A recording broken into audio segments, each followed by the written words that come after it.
Welcome to another edition of Coffee with the Candidates. I have Erick Messler with me here today, who is running for the Yankton School Board. As a reminder, the election is April 12th with early voting starting on March 28th. If you're voting in person, you can do that at City Hall or Fire Station number 2. Well, why don't we go ahead and start? If you want to just tell us a little bit about yourself. Yes, you bet. Well, thank you, Nancy and Yankton Thrive, for having me down here to say a little bit more about who I am and why I'm running. So I grew up in Yankton. I graduated from YHS. From there, I went on to get my PhD just down the road at USD. And from there, I joined the Air Force and had assignments in Alabama and Texas and Montana and got to travel around a bit. And I moved back home the summer of 2020. And I have 4 kids. My wife and I have 4 kids in Yankton Public Schools. Wonderful. We're glad to have you back in Yankton. Can you tell us why you're running for the Yankton School Board? Well, I have 4 great reasons to run for the school board. And I really want to give parents more of a voice in the district.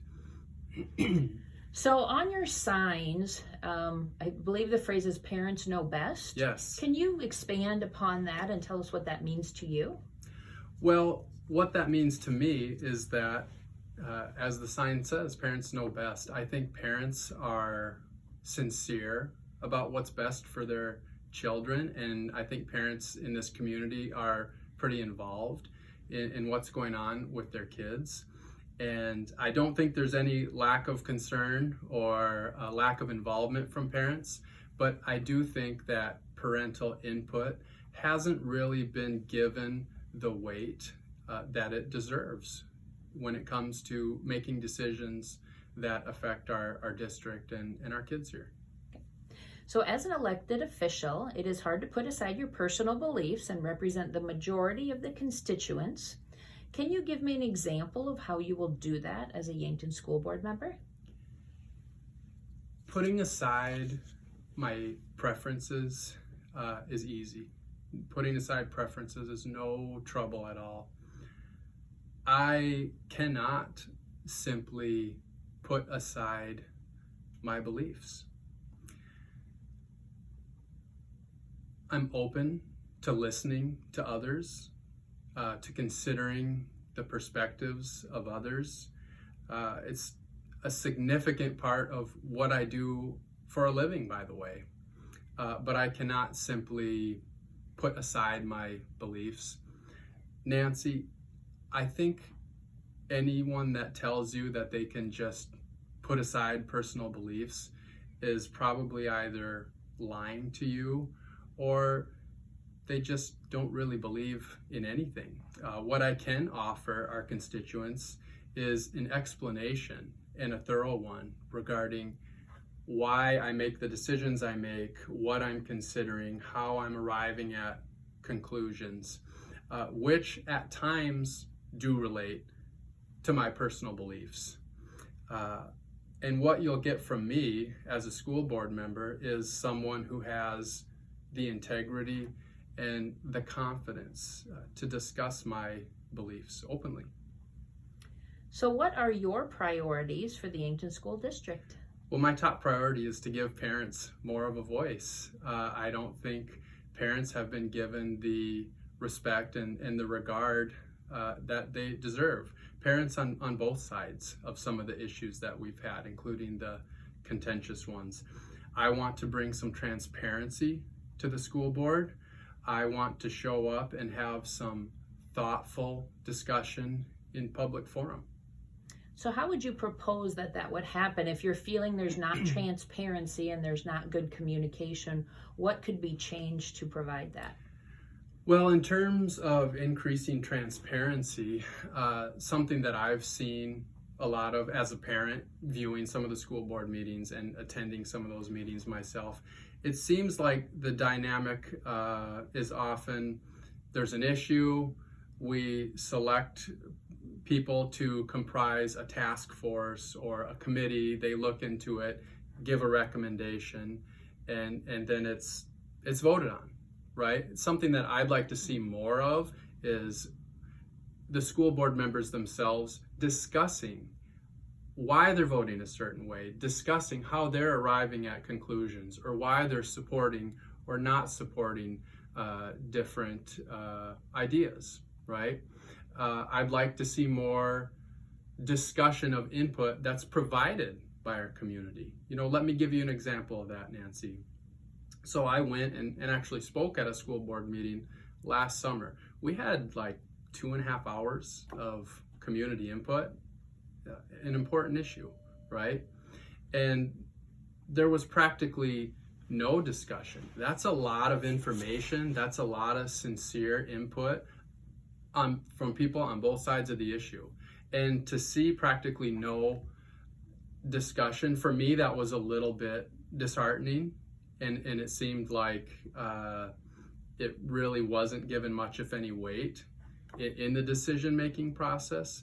And a lot of other folks that have talked to me before and after I announced my campaign, my decision to run, have told me that they have felt similarly. I think the board members are good people. I really do. And that's something that friends, neighbors, people in the community that I run into, or that, want me to listen to what they have to say about stuff at the grocery store or a restaurant. There's a lot of talk about the issues that are going on right now in our district. I think that's a good thing. But even people that speak highly of current board members have even told me, I think there's a disconnect here in recent years, and I don't know why it is or what the issue is, but I think there's a real disconnect, and that's how I feel as well, and I want to do something about it. So partnerships and collaborations are very important, whether those partnerships are within Yankton, within the state, regionally, nationally. Can you tell us what you would do to help strengthen existing relationships or to grow new ones? Yeah, one partnership that looks a lot different, it looks a lot stronger than when I was in high school here 20 years ago, is the relationship with Mount Marty University. And certainly that would be a relationship that, as a school board member, I would prioritize. I would prioritize continuing to strengthen those ties with Mount Marty. Of course, I would be open to considering any relationship that may be of benefit to the students in our district. But I very much would support and take effort to continue strengthening those ties with Mount Marty. So can you name one project that you are proud of that the Yankton School District has accomplished, and maybe one that you think could have gone better? Yeah. Like I said, Nancy, I grew up here. I went to school at YHS. I've been gone for some time now. I've been some different places, serving my country, raising a family, right? And I decided to move back because I think this is the best place to raise a family. But I've been gone a long time. I moved back summer of 2020, so I've been back probably, about 1.5 years now. So in that time frame, I haven't seen a lot of projects come to fruition. So perhaps I'm not in the best position to speak to past projects, those that have gone well, those that could have gone a little better.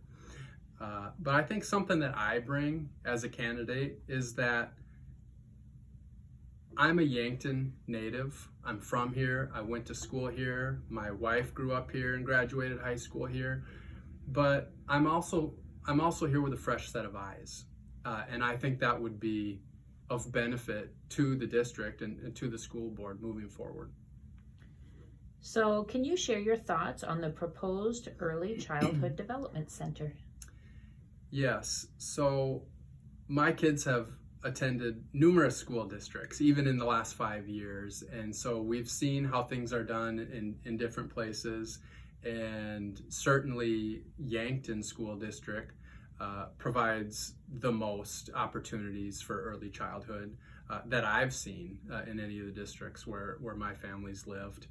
I think it's a good thing. I support early childhood development and education.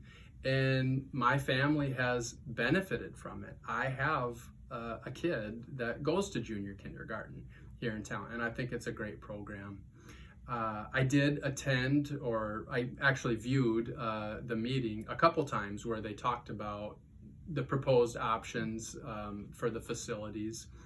And at this juncture, I can say honestly, I don't feel like I really have enough information to go on record and make a well-informed, provide a well-informed opinion about what this is the best way ahead for us. Because that said, while my family's benefited from the early childhood programming that they have, and I think we should put our resources into that. We also need to be good stewards of our district and community resources. And it's not clear to me what the final bill is going to be for all of the options and some of those variables that, for me, as a decision maker, it would be pretty important to know. And I think a lot of those variables at this time are still unknown to the general public.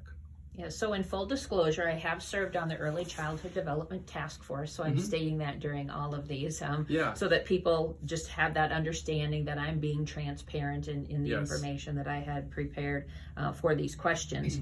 So one of the follow-up questions I have for you is, because you've had exposure to other school districts, do you have ideas of what maybe Yankton could do maybe a little bit differently, or implement maybe a great program that you saw in another school district? Yeah, that's a great question. To me, Yankton is doing just about everything right. It's really hard for me, even if to try and come up with even constructive criticisms for a lot of personnel that we have here in town. I think the administrators, the teachers, coaches, staff, I think they do a great job. It's easy to see they're consistently going above and beyond. I could talk about personal examples of that I've seen with my 4 kids, even in the last couple school years, for a couple hours, right? So I think I'm preaching to the choir there, but I think our community is generous. I think our constituents are generous with giving of their resources to support the district, both in terms of financially, but also in terms of time. And we've got a lot of good programs going here, and generally speaking, the more programs, the more opportunities that we can offer our kids, the better. And we have been doing that. Since I've moved back, I've seen, there's new sports, there's new activities. They're doing a lot more with Mount Marty, like I said. And I think just continuing to trust in our administrators, our teachers, our parents, for developing some of those ideas, I think we can continue to add more. I don't think we need to necessarily just rest on our laurels with the great programming and the good schools that we have right now. So in closing, is there something that you wanted to mention today that was not a part of a previously asked question that will help the voters decide if you have earned their vote? There's just a couple closing thoughts and things I want to note. First, I'm proud to send my kids to Yankton Public Schools. This is my hometown, and I'm glad to be able to move back while my kids are still young enough that this can be their hometown too. Because like I said, we've got great administrators, teachers, coaches, staff, and we have a good community, and we've got some really involved parents. And I am grateful for the opportunities that my kids have here in town. Something else I want to note, Nancy, is that serving others is not new to me. I had a great opportunity to serve my country, learned a lot, and had a lot of great experiences and lessons there. I've been active and engaged with youth activities in sports. as both a volunteer and a coach and a dad. And I feel that the experiences that I've had as a father and as a leader, and I've worked with a lot of kids and adolescents in my practice as a psychologist, and I feel like those experiences render me a well-qualified candidate, and I'd much appreciate your vote. Well, Erick Messler, thank you for joining us today with Coffee with the Candidates. And as a reminder, Election Day is April 12th. Thank you. Thanks, Nancy.